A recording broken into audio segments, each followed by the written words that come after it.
There we go, we're live.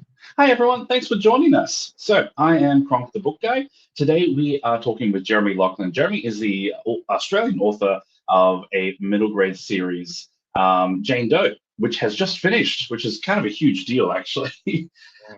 Jeremy, thank you so much for joining us today. It's a pleasure to talk to you. Thank you so much for having me, man. This is so lovely. Ordinarily on a Sunday morning, I'd be like sitting on the couch in my underwear playing Nintendo right now. So this is good. That's a good Sunday. Yeah, life's pretty great. I'm actually excited to talk to Jeremy today. We actually met close to a year ago, like close to the day a year ago. We were at a book festival, and I was one of the hosts doing panel discussions, and Jeremy was one of the guests. But it was a bit unfortunate because it was a 2-day event, and Jeremy was the last interview on the second day. Once everyone had gone home a bit early, as it often happens in these events. So where every other panel discussion had about 30 people there, Jeremy had like 5 people there. I always felt sort of bad for that. So now and there was me, and there were 2 other authors on there as well. That's right. I can't remember what our topic was. I think it was like publishing internationally. That's right. Yeah.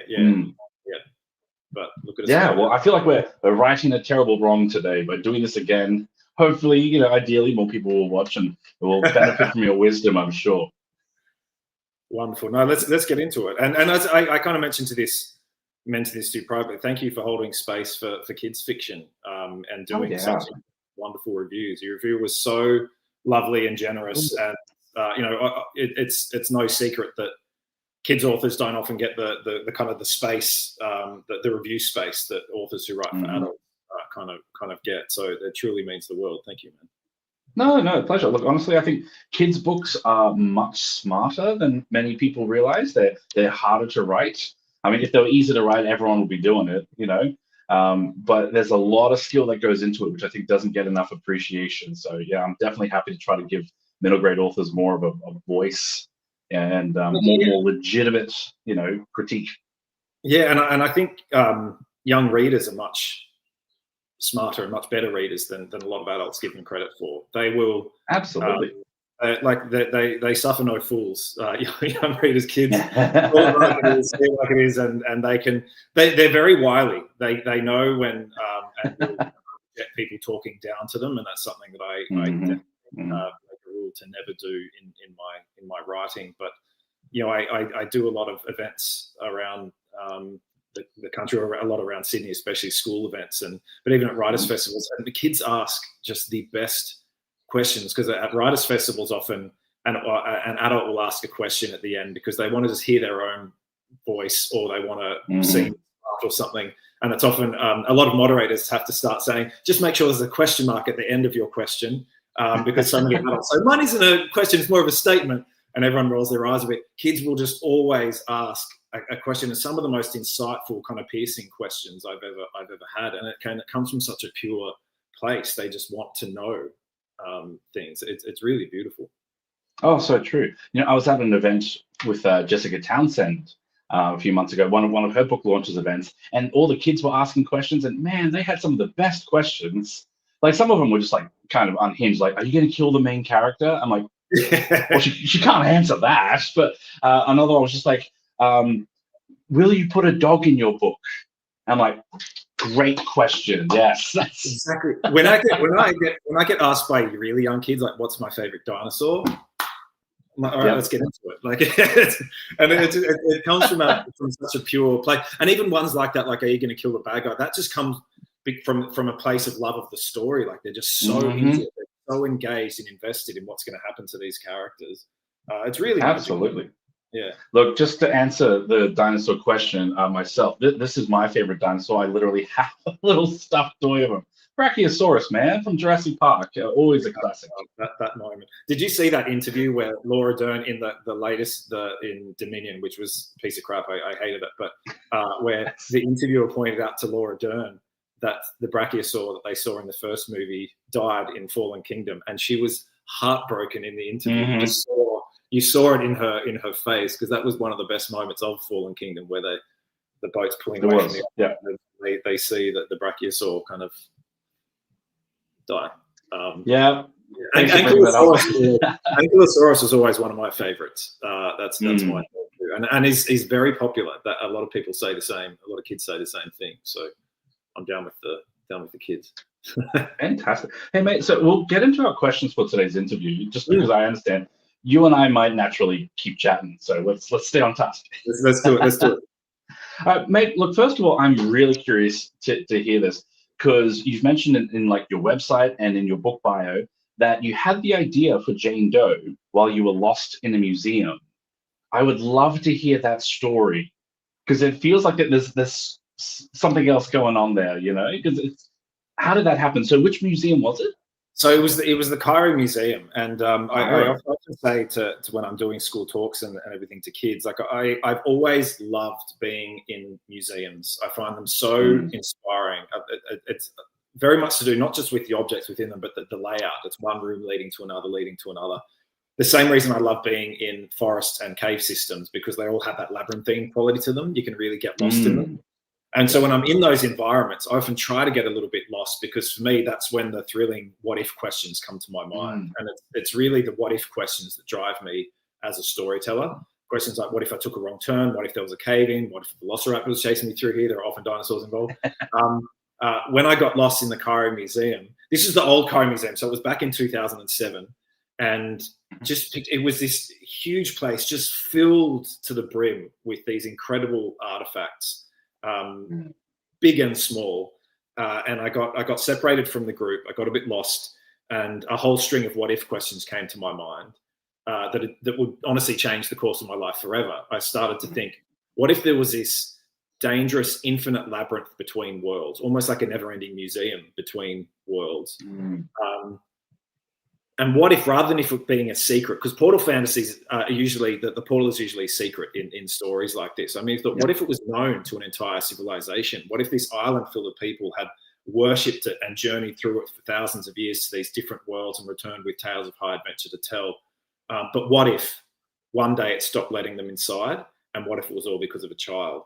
And it all came very quickly. In my mind, I'm very much a plotter, and it goes like dominoes through my head, like bam, bam, bam, bam, bam, one thing leading to another, leading to another. My imagination was immediately set on fire. I'd been waiting for that aha moment for quite some time. I'd studied writing at university. I thought I was going to be a script writer, a screenwriter, and I was waiting for that hook, that inspiration for a particular story to grab me. And as soon as this one came into my mind, I knew it had to be a book, and I was going to make it as big and bold and brash as I possibly could, and just fill it with all of my favorite kind of adventure tropes that I love from the stories I loved so much as a kid, from watching Star Wars as a kid. I've always been obsessed with Indiana Jones and Narnia and all those kinds of stories. Those good taste, yes. Epics, yeah. And I just figured, this would be my love letter to adventure, and I just was like a kid in a sandpit immediately. Well, it's interesting, because it sounds like you already had it planned to be a middle grade. Because I was curious, was that always the intention? Yeah, for it to be a kid's book. Yeah, to be honest, one of the things that bugs me about the kids publishing industry is there's this. And look, I get it from the point of view of libraries and bookshops. They need to know where to shelve things. But there's this kind of segmentation of it where it's like, oh, this is for ages 9 to 12, and this one's for 12 to 16. And I grew up as I'm still a massive film nerd, and I love that with movies like Indiana Jones and Star Wars and the Marvel movies, they're for everybody. There's no question about who kids go with their parents, kids, adults, everybody just goes to these movies and enjoys them, enjoys these stories. And so with this series, like I wanted to make it for everyone, to be honest. I wanted to make it kind of a grand, epic action adventure that kids and adults could love. But of course, that does mean that you do have to think about content-wise. Can't make it too violent for kids. And also can't make it too childlike, so that parents will just kind of roll their eyes and not be engaged. I do think middle grade fiction does allow for some brilliant storytelling tonally as well. You can have the light and the dark. You can have the hope, because you can't make it all super depressing. And that's where adventure as a genre lends itself so well to this age group in this category, because you do get the action, the adventure, the horror, the comedy, a little bit of romance, all kind of meshed into one big beautiful thing. So good. Well, actually, I'm curious then. So I'm just checking my notes. Yeah, because you're absolutely correct that like middle grade is very much put in a category in the book world, and yeah, I'm personally always saying that we should read outside of the category and the demographics they try to put us in. Often they're very focused around age, even race and gender, and it's like let's read outside of a box and encounter new ideas that actually challenge us and get us growing. Absolutely. Yeah, and I love that's one of the things that middle grade does is because I feel like it's always a very inspiring genre. Whereas in a lot of adult books can be very serious, can be a little bit grumpy and grim, and take itself very seriously. When kids' books tell us to have fun, and I think that's something we got to remember. Absolutely. I mean, I still think in publishing, joy and comedy is still so underrated and undervalued, underappreciated as a skill. I was out drinks the other night and met a stand-up comedian, and I said, like, what they do, I think, is the pinnacle of difficulty. And he was a very lovely individual. He could never sit down and write a book, so it's all apples and oranges in that way. But I do think there is a real art and skill to comedy and joy. I saw an author once. I can't remember who it was, but a kid's author say, never end a kid's book on a cliffhanger because they need hope. And I'm like, whoops! Like I do not do that all the time. I am two of my books on very, very full on cliffhangers. But there is still hope underlying that, and that comes through Jane's character. I wanted to make these books an absolute joy and like a thrill to read. But I loved being scared as a kid, and I know from all the books that I do at schools, there is a fascination with horror and scary stories that a lot of kids have as well. So I certainly didn't pull any punches with this series. It does get, as you pointed out in your review, it is very serious at times. But I really kind of tried to amp up the fun and the joy as well, because if books are all one thing and not the other, it's difficult for the opposite emotion to land. So you can't have you need the light to make the dark really stand out, and vice versa. Yeah, very true. Very true. I had a question, but I think it just slipped through my mind, so we'll keep going. Yeah. No, it's bugging me, but we'll keep going. So one of the things that was really fascinating to me is just how many worlds we encounter in the series. Because 4 books, 4 worlds, kind of, but so many. Each world had so many different places and settings, and set pieces for action sequences. And there was a lot going on there. So, and normally, in kids' books, we get one little magical place that we hang out in for multiple books. So, my thought process, my question is sort of like, it's sort of like, how did you do it, and why did you do it? Why did you have so many different magical, wondrous things, almost in a linear role as we're exploring all the way through? How did you manage that? Oh, thank you for that question. I love that because I don't know. The manor, like for those who don't know, the series is about a girl who has to journey into this dangerous infinite labyrinth called the manor to rescue her father, who's disappeared inside. And for the first book, it all sets up. She has to find him quickly because Roth, who is this immortal, otherworldly villain, he's also searching. He's searching for the Cradle Sea, the mythical core of the manor itself. And somehow, for some reason, Jane's father, John, holds the key to finding it. But the secret is there are 3 keys and nobody can enter the cradle without them. So Jane enters the manor from Blue Haven first with a quest. I keep looking down here because I've got the books here. First with a quest to save her father, but it very quickly becomes a quest to save not just her own world, but every world connected to it. It was really that idea of the manor that set my imagination alight, in that I knew that this place would be infinite. That therefore infinite realms and worlds would be connected to it, and I wanted to. It was a delicate balance to get. I didn't want it to be so Jane goes through 5 worlds in a book, because then you don't really get to spend enough time in each world.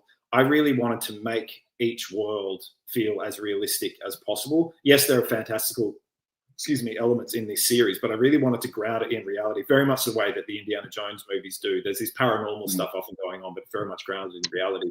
I wanted each place that Jane goes to be kind of fully realized. I wanted to take readers into the histories of those worlds, and not to, the history of the world, the history of the people within them.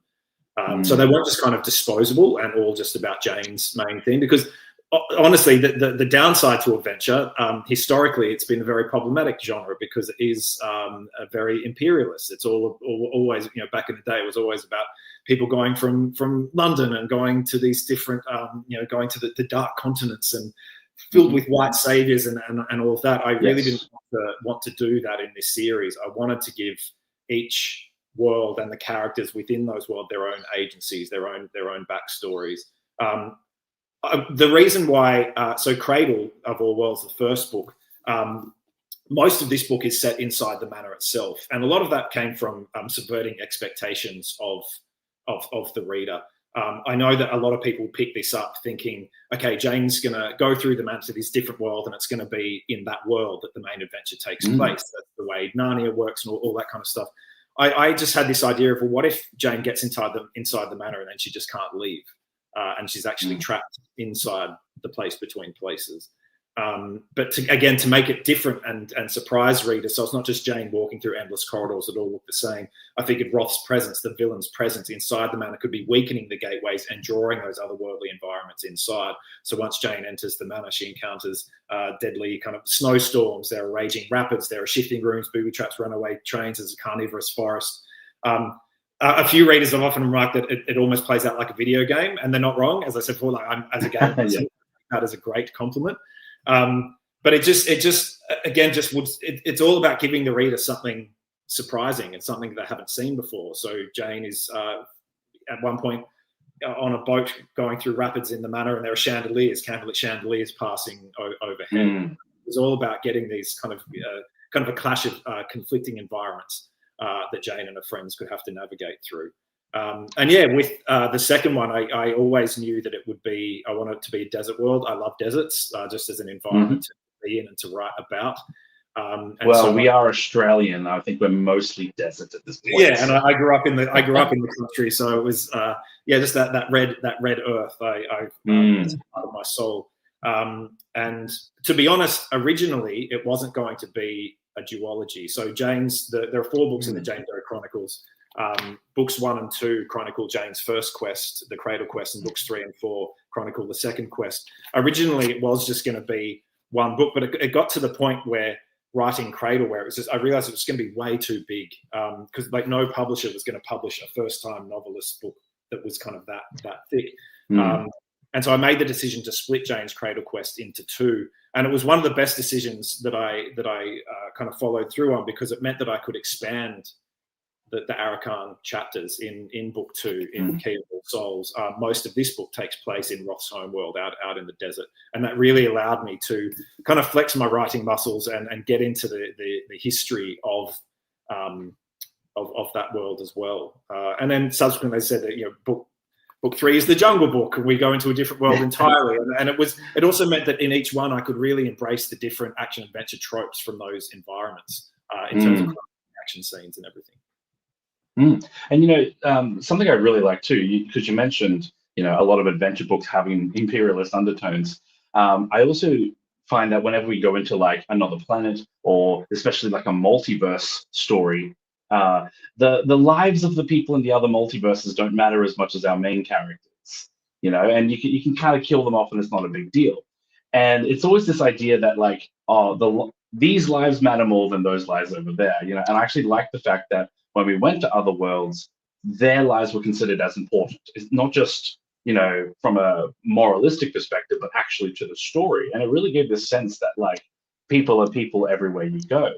And I like that in Arakan, in the second planet, that, many of the people who we encounter, even the ones who like the Leatherhead, we're expected to think, they're the monster trope, but even they get value and worth as a human being, and I really appreciated that aspect of it.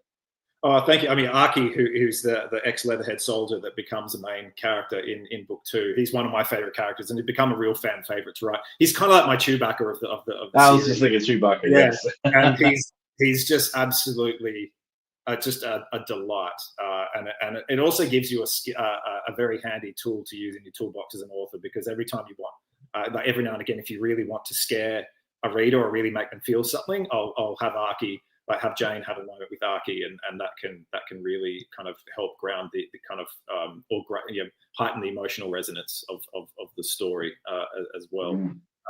But yeah, it was important that each world that Jane goes to, there is a character, at least one character in that world, who becomes a major player in the story, and they're not just there to be saved by Jane. Yes, and of course, Jane is the hero of the story, but they have their own agency and their own quests and goals as well. It's very clever. Actually, I didn't pick up on that. Yeah, Jane does not enter each world and become the savior. She works with them. That's a very, expert touch. Well done.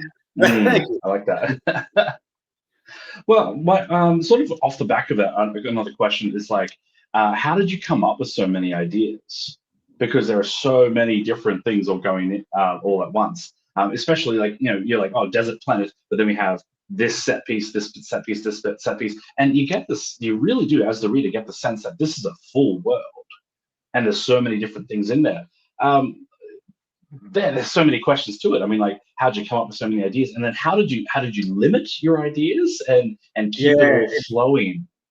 Yeah, I mean, I've always been obsessed with stories. Like since I was a kid, I read a lot as a kid. I watched a lot of movies and TV shows, and I'm not going to lie. Like I read a lot. I love books, but TV shows and movies were really my jam. I'm talking like Star Wars, Indiana Jones. Some of you out there may remember an iconic '80s TV show called The Mysterious Cities of Gold. It was absolutely fantastic. The theme song.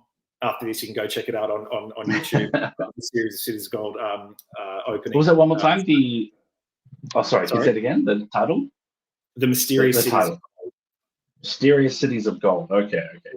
And the song's like, someday we will find the cities of gold. Just absolutely brilliant. And it was this big, sprawling epic that was kind of one of the problematic ones in ways of, because it was all about the conquistadors going to South America and just messing everything up. But you got a charming topic, isn't it? Yeah. But it was so good, and so I've always been obsessed with those stories, and I love. I mean, we can get into this. There is a real art to writing an action set piece, and it's something that I think is an art that's, again, like comedy, is a bit undervalued and underappreciated. And now, even in a lot of action films, the idea of an action set piece has fallen away a little bit. It just becomes, and look, I love superhero movies and everything, but so often it just becomes them bashing it out and fighting in battles, and it's all a bit chaotic. I love the old school action set pieces where in a plot, in a story, the plot threads kind of start weaving together. The pace slowly starts picking up. All these different kind of ingredients start being introduced, like a particular vehicle, a particular weapon, a particular goal. A good action set piece is like a story within a story. Some old stories have the classic 3-act structure: the beginning, a middle, and an end. Some people break it down into even simpler terms, even more detailed terms, but very simply, act 1, 2, 3. An action set piece will have the same. It will have a beginning, a middle, and an end, with the emotional beats, positive and negative, all building towards the big climax of the action set piece itself. I knew that this was going to be a big series. I am a plotter, so whenever I start to write a book, just in my mind, it's like my one skill as a human being. I don't even need to really write these things down. Every now and again, I'll write a list or something, but you're like a kid in a candy store. I start to think of all the potential action sequences. A lot of it comes from the environment that the characters are going to be in. The vehicles that could be used, again, the weapons, the deadly creatures that could be part of that sequence. I just would start thinking about, okay, if Jane has the main goal, what are the various things that could stop her from achieving that, from obtaining that. And then you just play. Like I said, you're a kid in a sandpit, in a candy store, and you get to just experiment, see what you really just follow your own instinct in terms of story. I want to surprise readers, but also give them exactly what they want, but sometimes what they didn't realize they wanted, kind of thing. It's that very delicate balancing act, particularly when you're writing sequels. You want to push things as far as you can, but not so much that one doesn't become a Jane Doe novel. So yeah, it was very much a matter of just this confluence of all these different things coming together, and just making it the biggest, boldest, brashest kind of adventure that I could do. And it really is. Yeah, thank you. I should be proud of it. Yeah, I mean, one thing that I really like about it is the fact that, like, usually in a series like this, you'll get something in like a magical fantasy concept introduced in books 4 or 5 in a series, and you're like, wow, if they had just used that in book 1, that would have solved everything, you know. And then they introduce these things that just break the entire, you know, continuity of it. And I really like that we didn't get that in Jane Doe.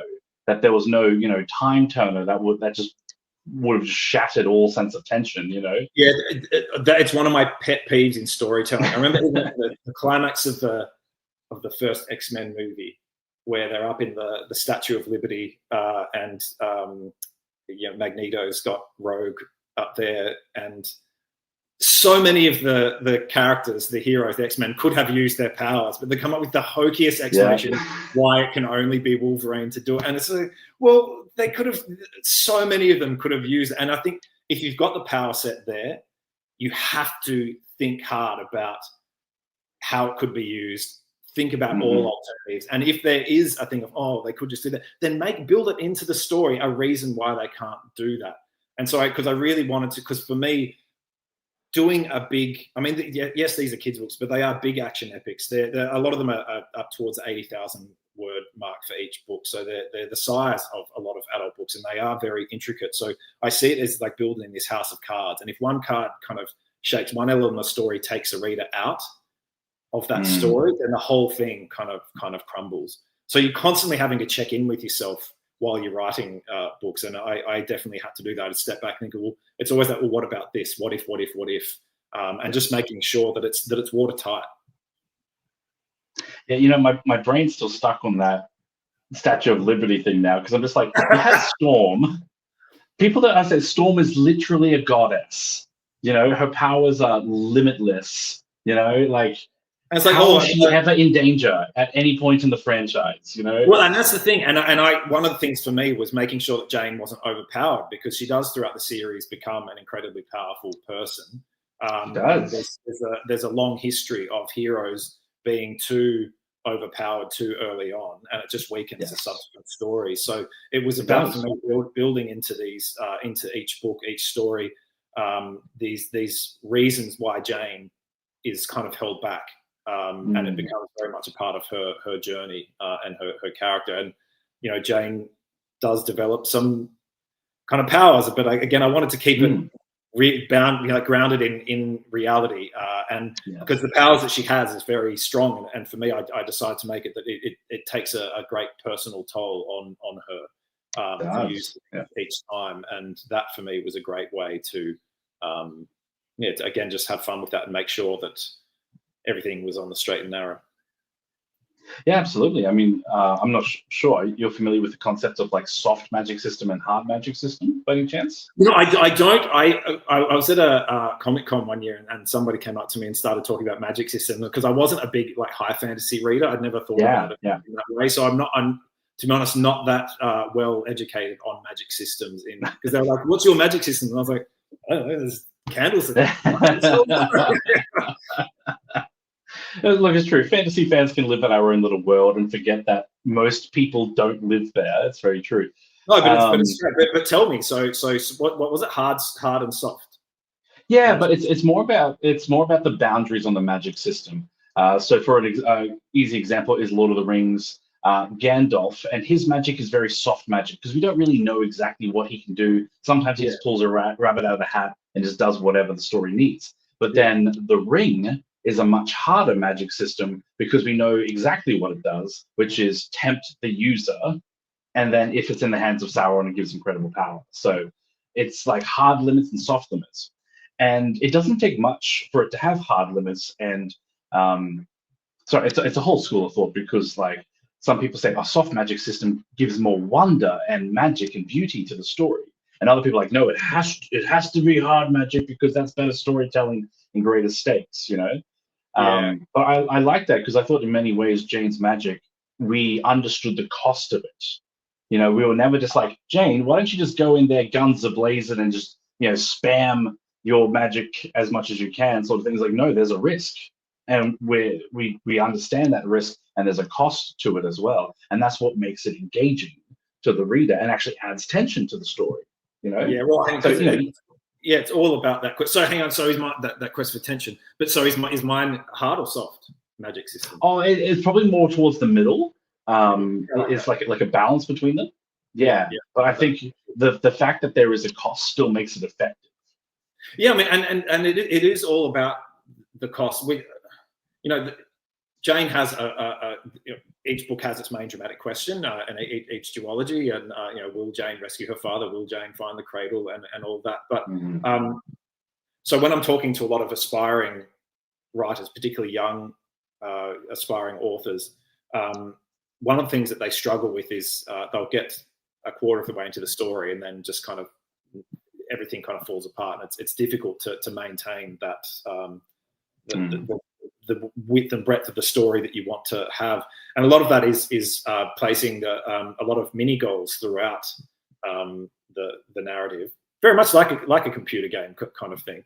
And in each of those moments, just really trying to ratchet up the tension in every single way possible, just to really, unfortunately, put your character through it, put your hero through it. I mean, if Jane was a real person, she would hate me, because I really put her and her friends through it. But again, it is very important to get that juxtaposition of the light and dark. So have those ratchet up the tension, have those moments of release as well, because if it's one emotional kind of plane that you're taking your readers on, it's all going to get very boring. Whereas if you can make it going up and down all the time in terms of the light and dark, the joy, the fear, the humor, the romance, that's ultimately what's going to really propel readers through a story. That's true, because there was a lot of light and a lot of darkness in the story, which was, I felt it was unusual for middle grade books, but very effective. So I'm curious about your thought process on why did you make it so serious at times? Well, it's interesting. That was part of your review that I loved. But it's interesting that you said it was so serious, because I'd literally heard from a mum just last week, and her daughter was reading the series and was just laughing out loud through the whole thing. So it is very much, like I said, I think comedy is so much more nuanced than drama and horror, because it's so much more specific. But it was interesting for me, because obviously the serious stuff landed much more, like the serious moments resonated so much more strongly with you as a reader than probably would, yeah. Young person who was mainly, like, it was the joyous, funny moments that were resonating with her. For me, we did push the series kind of right up to the brink in terms of what a kids series can be and handle. They're very long stories for kids books. They are quite dark at times. For me, I just remembered being that age and really loving those stories. And as the years passed, it was those stories that had that real meat to them. The fear, the slow build, the setup, the very real worlds that really resonated and stuck with me. It wasn't, I know that when I was, I'd finished the first draft of Cradle and was sending it around to publishers. It took me about 10 years to write. Sorry, it took me 10 years from that moment in the Cairo Museum to when I finally got the publishing deal, which was a very long time. So one of my questions is to ask you about this gap in your resume. So yeah, the gap where I'm just, I was going to say it was 10 years, wasn't it? Smacking my head against the brick wall trying to get this thing done. But it took, and again, when I say this in the schools now, because 6, 7 is a thing, but it was 6, 7 solid years to write a solid first draft of the first book. Wait, where was I going with that? With so when I started sending it out to publishers, it was this whole thing of is it middle grade? Is it YA? Like where does it sit? Because it's quite adult in some ways, and it's definitely not a just let's go on an adventure, kids. Yeah.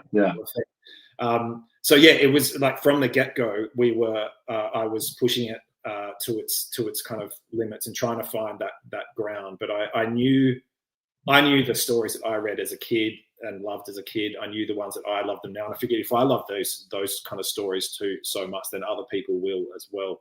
And I've been very lucky and very fortunate that I have found a readership across kind of kids, teens, and adults.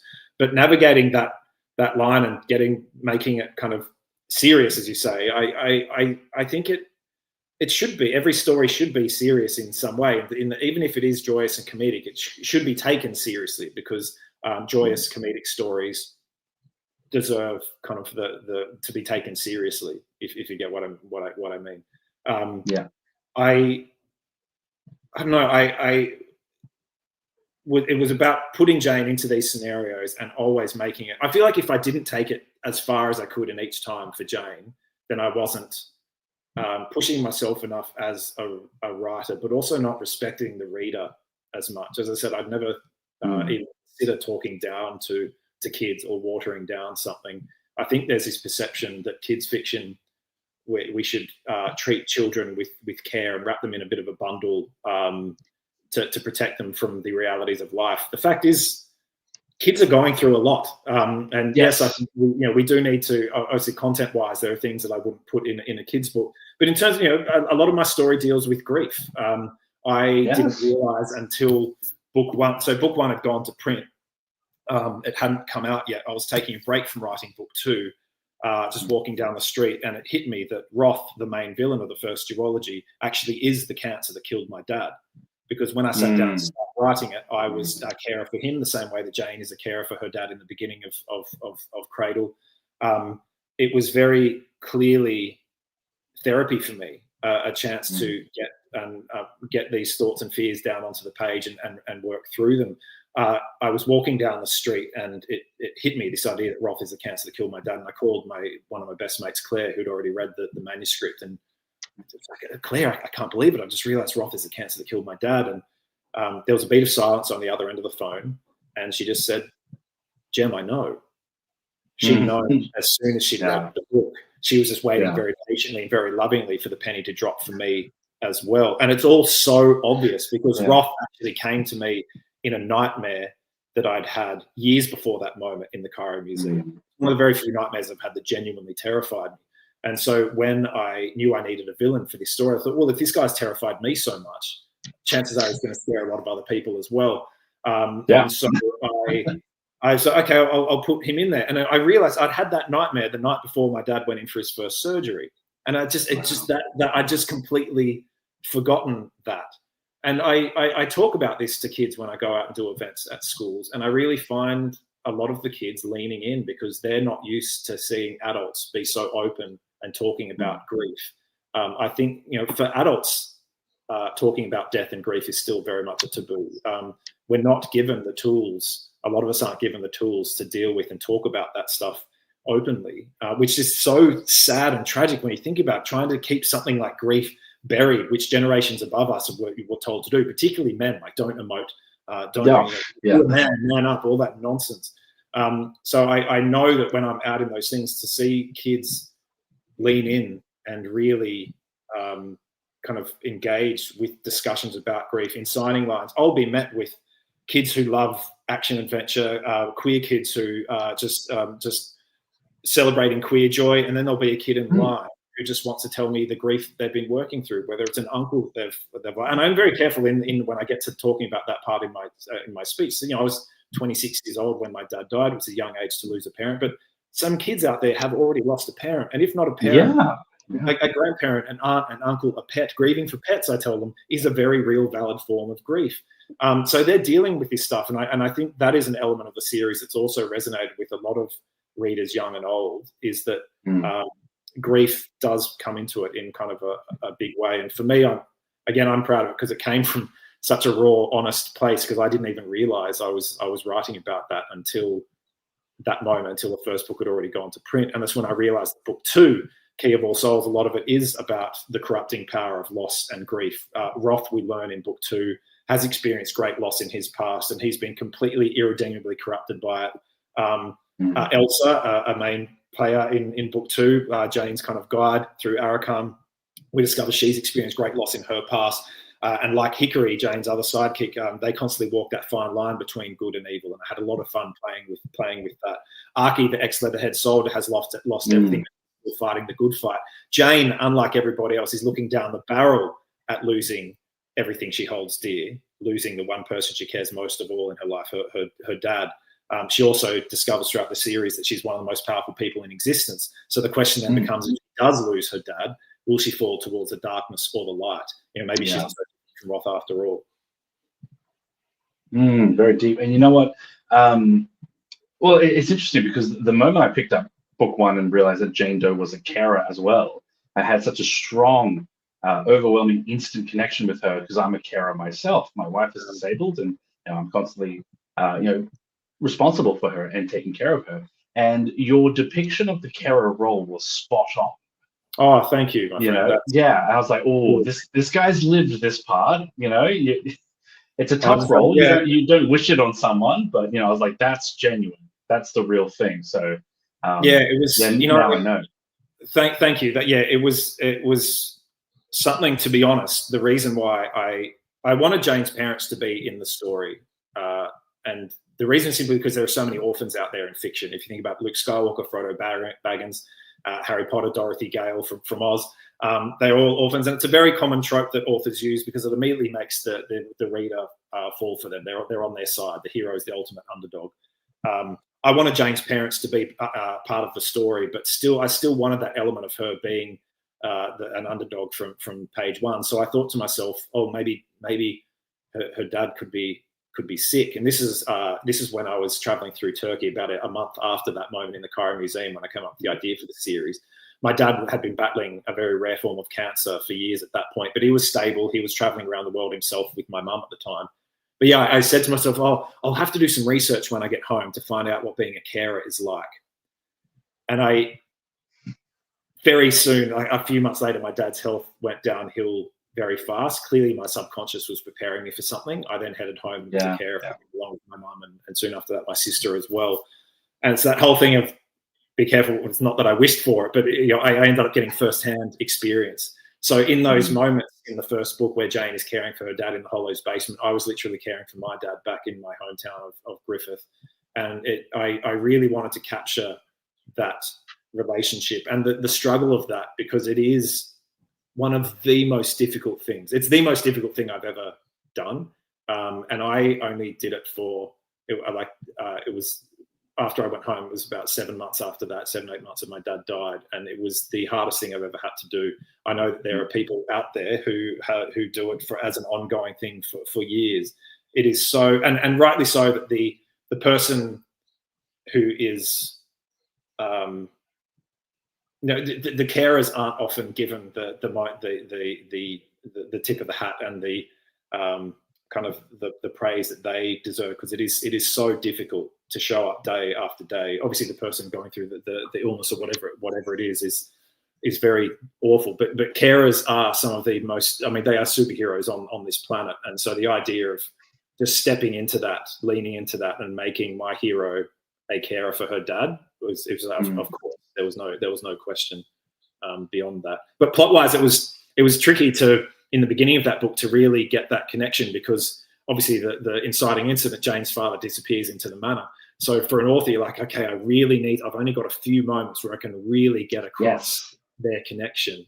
But then because it's first person present tense, I realized it didn't have to be just in the beginning. I can have Jane recall moments with her father on the quest for him. And some of those memories, some of those moments that Jane shares with her father or remembers about her father are drawn directly from memories of mine. So it really sucks that my dad never got to see this dream of mine come true. He died years before my stories became actual books, but I love that he has a presence within them. He absolutely does. Yes. I'm still picturing Roth as a cancer. I'm like, that's it's like literally it's so wild to me because his presence inside the manor is literally corroding the gateways and the walls the same way a cancer does to a body. He doesn't have a lower jaw. He's so, and we realize why this is, we discover why this happened in book 2. I won't say why, but his breath has turned toxic and eaten away his lower jaw. He wears this prosthetic face, this porcelain half mask to cover that. My dad's cancer literally started in his jaw and ate away his jaw. It's all so obvious, but I just hadn't made that connection because obviously I wasn't ready to focus on that and deal with that. And it took writing the book for me to go, oh, wait, you doofus, you've literally written about this cancer that killed your dad and created this horrifying villain. It's very true because I know sometimes when we go through tough things, our mind just kind of takes that, puts it in a little box, and then opens it up much later once we feel safe now. And that happens for a lot of different things. Art is therapy for not just for people, the readers and the viewers, but for us creators as well.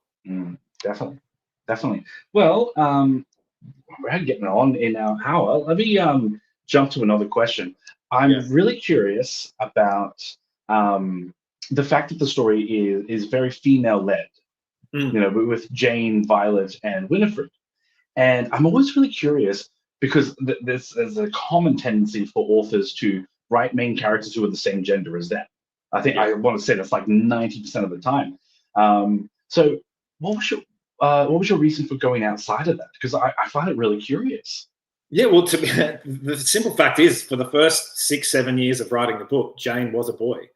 Really? It was actually called Finn Pigeon and the Cradle of All Worlds. And the reason I changed it is because when I started sending it out to publishers and agents, one publisher in particular, who kept me dangling for like 2 years, said that because it was a boy-focused adventure, it should be very much younger middle grade, simply because that's what was selling well at the time. She effectively wanted me to halve the size of the story and get rid of the kind of the scary, more intense moments. And because I was so desperate to be published, I really did try and cut it down, but it was slowly but surely turning into a story I didn't want it to be. And so I sat back and thought, well, if you're going to use this logic, that if it's boy folk should be very much younger middle grade, does that mean if I make it a girl focused adventure, if I have a female protagonist, that I can keep the length and keep those scary moments in? I should say at this point, I don't agree with the logic that there are boy books and girl books. There are just books that we can all read, love and share. And as you mentioned earlier, it's really important, particularly for us men, to read outside our lived experience, because that's where real growth and learning happens. And let's be honest, women and girls have just been expected to read about male heroes since the beginning of time. So as much as people will be like, oh, the balance is out. What about the boys? Like they're okay. Like anyway, that's a whole other thing. But I'm with you there. I talked to my female friends about just changing the pronouns from he to she, because the character was working perfectly as they were. I didn't want to change that. And we agreed that it would make for a really fascinating exercise. And it did. Like Jane just leapt the page in a way I wasn't expecting. The gags, like her jokes, her sense of humor, her personality just became so much more kind of nuanced. And I know, because we all have our preconceived notion of gender, if I'd sat down to write a female hero from the beginning, she would have been different. And it's one of the things I'm most proud about this series, the fact that I hear from girls and women say that she just feels like a real person. I'm not just a guy who's tried to write a female character and got it wrong, because we all know that happens a lot.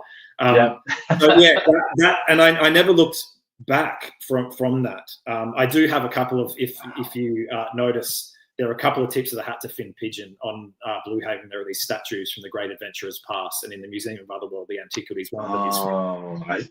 There it is. Yep. That was a little Easter egg, my little tip of the hat to honour him. But yeah, it's been really wonderful. But it's wild to me. When on the day that Cradle of All Worlds came out, I used to be a bookseller, and I went back to the bookshop that I worked at, and was there for the day that it came out. And my publisher had done this beautiful display, and I was helped setting it all up. And this group of boys came in. They would have been like 10 to 13 years old, and there were like 9 of them, and they were all crowded around and picking up the book and saying how cool it looked and all that. Not a single one of them said, oh, it's Jane Doe, not John Doe. Oh, there's a girl on the cover. I'd kind of said after a while, dudes, I wrote that book. And they're like looking at my thing. They're like, oh my God. So a couple of them bought it. They ran out to get their parents and everything. Not a single mention of the fact that, oh, it's a girl. Later that day, a parent was at a woman was at the counter, and my manager had very lovingly put a stack of my books up there as well. and this customer picked up the book, and she just said, "Oh, it's Jane Doe. Pity it's not John Doe. I'm buying a present for a boy."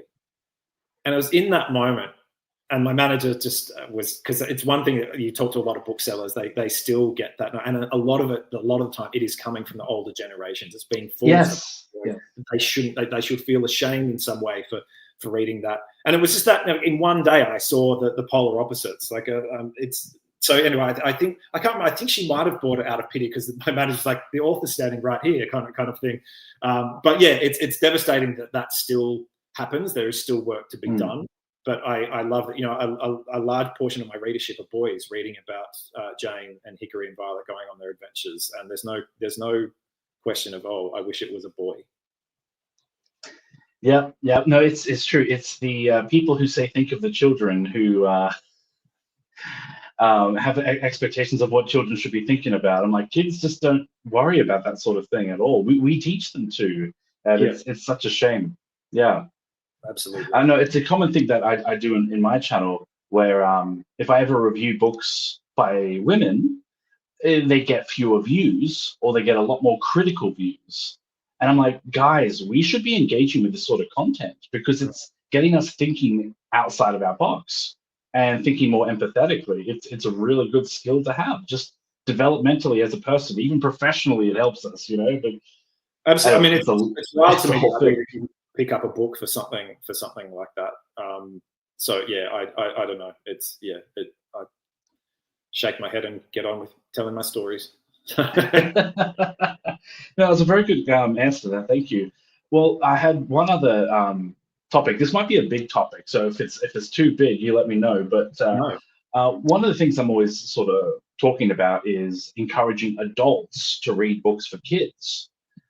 And I usually do it because I say, middle grade books are a great little break. If you've been reading something dense, go read something a little simpler, it's a little happier sort of thing.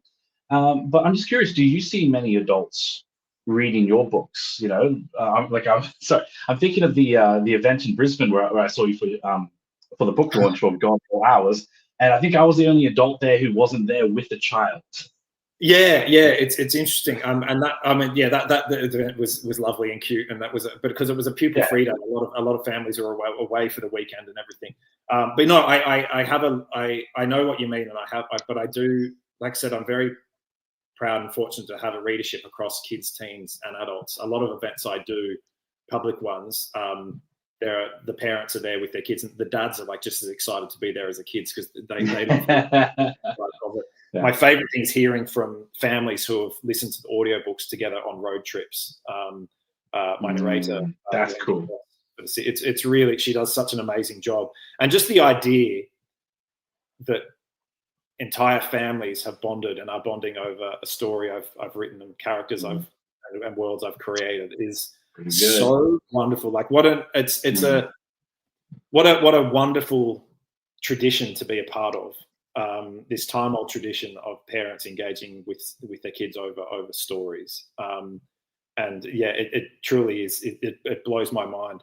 But I just look at it as, like I said, I wrote these in the vein of Indiana Jones and Star Wars and everything. So many adults love those stories, so I just knew that I would find that readership as well. There are still a lot of adults who don't know about it or would not even pick it up because it looks like a kid's book on the cover. But I have every now and again I hear from readers who usually read literary fiction, for adults, but they're a friend of a friend or something like that. They pick up my book, and I just hear the loveliest comments from them, because it is something. Somebody who hadn't, I heard from somebody who had kind of had a real dry spell of reading, because I just hadn't had one of those books that they really engaged with, and they said, just so lovely of them to say that my book it reignited their love of reading, because it was a fun, rollicking action adventure, and that's where it's just. I think adventure is so wonderful, and there's a reason why a lot of adventure movies just get a lot of crowds engaged, because they're filled with all of the gamut of emotions that we can feel. So yeah, I absolutely love that. That's one of the things that you crusade and champion. Thank you for that, because it is something that I don't know. I feel like, and a lot of I'm not the only kids author who has that. A lot of kids authors do have quite a large adult readership as well. Yeah, it's like what a beautiful thing to have different ages. Yeah. My oldest fan is about this woman from the town I grew up in. She's 88 years old, and she yes. loves my book. She's been every time I do an event out in Griffith. She's there, and she treats it with respect and asks questions the same way that kids do. Like, she doesn't write it off as popcorn fluff or anything like that. Yeah, into the nitty gritty of the characters and everything. So yeah, it's so cool. Very cool. You know, you might have seen on the Jane Doe review I did, one of my comments was from someone who said, me and my daughter read through the Nevermore books based on your recommendation, and now I think we'll go read the Jane Doe books next. You know, and exactly right. It hits me right in the heartstrings. And it's like, some parent out there is bonding with their kid and reading with them, you know, because of these books and these conversations that we're recommending. It's like, you can't put a price tag on that, and you can never measure all the flow-on positive effects from something like that, you know, from reading. Yeah, and you know, there are studies saying, parents reading to kids, even like beyond 10 years old, some of them, it's not necessarily, okay, sit down for a bedtime story. It just becomes a cool thing for them to do. I've heard from a bunch of them where they'll either read a book aloud or they'll just read it in tandem with their kid. Or when their kid is finished, they will pick up the book and read it themselves. I've heard from parents who sneak, like once their kid has gone to sleep at night, they'll sneak the book and read it in secret, kind of in thing. And it's just very cool. Like what an awesome thing to be a part of. And that's, as an author, just great. The coolest thing for me is the fact that, you know, as humans, we all have those stories we read and loved as kids, and we get to carry those with us for our entire lives. And for me, I think one of my favorite things about being an author is that I've given the gift to young readers the same way that my favorite authors gave the gift to me as a kid, the gift of a great story that I get to carry with me for my entire life. The fact that my stories are being carried by all these little humans for their entire lives is wonderful. I did an event at Sydney Writers Fest a couple of years ago, and a bunch of teenagers came up to me and said that, like, they're like, I read your book when I was a kid. I'm like, first of all, you're still a child. They're like 15, 16. Time works differently, the same way that time works differently in the manor, because all these different worlds are connected to it. Time works differently, and so 5-6 years for them, it does feel like a whole lifetime has passed. They were getting nostalgic already about a book that I'd written. I hadn't even finished the series at that point, and that blew my mind, because that feeling of nostalgia is something I really tried to capture, because that's why people love Star Wars, and to be honest, that's why the Star Wars fandom can get so toxic as well, because they stick to nostalgia too much. It's such a powerful force as well, and it's just such a cool. It blows my mind, honestly. I keep looking down here because I still look at my books and I'm like, how do you? I'm sure you have the same. How do you exist as a thing, like an object outside my head? Because we carry all the memories of the struggling through years of writing it and everything, but now it exists out there in the world. And a mate of mine is just going on a trip overseas and sent me photos of my book at the airport, and it's the novelty kind of never wears off in that way. It's a very, like, what an absolute gift to be able to do this for a living. It's incredible. Yeah, absolutely. I mean, I've heard people describe publishing books as a form of immortality, which is sort of like, it's a bold thing, but there's some truth to that. You know, I think as of long as it stays in print, I guess. Yeah, exactly.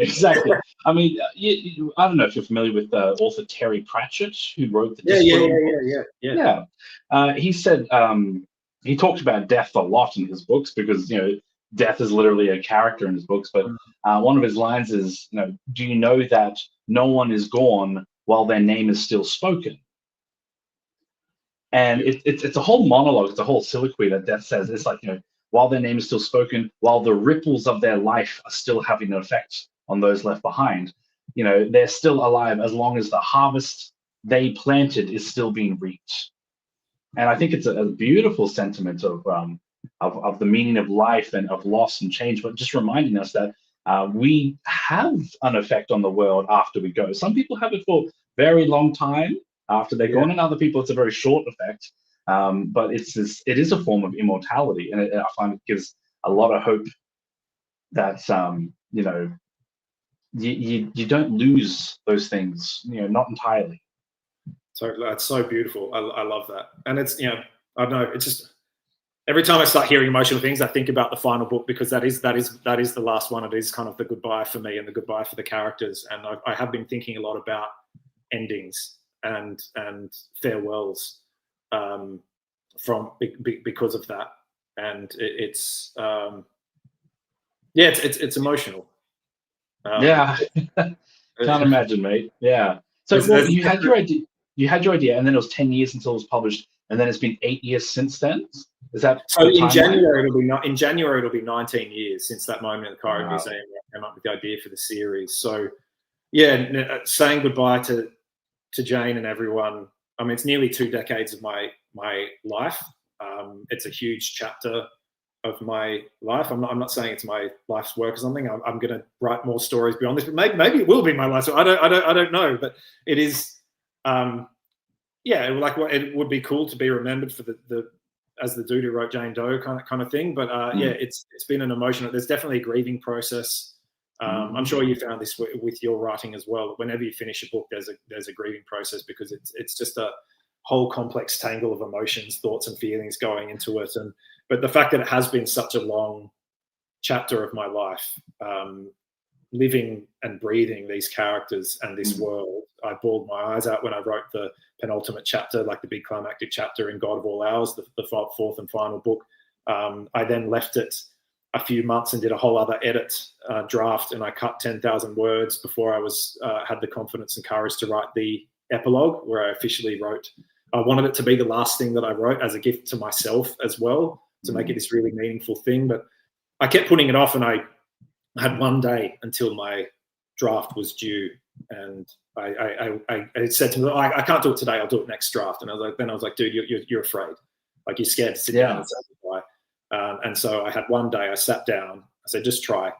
And I started writing it. And I'm quite a slow writer. I rarely write a chapter in a day, but it was just ready, and the words just flowed freely, and I wrote it, and I barely made any changes in the edit either. It was just time. And so I cried all over again and hit send, and